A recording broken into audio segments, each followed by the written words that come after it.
ఏ పూజకే పువ్వు రుణమై పూసిందో కాలానికే తెలుసగా ఆ కాలం కనుమూస్తే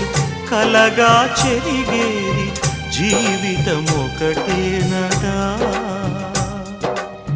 సవతిగా కాకుండా చెల్లిగా నన్ను చూసి తల్లిని చేశావుగా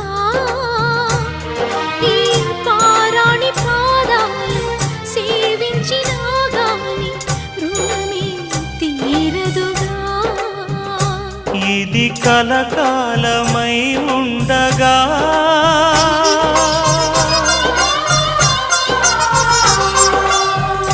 నీ అనుభవం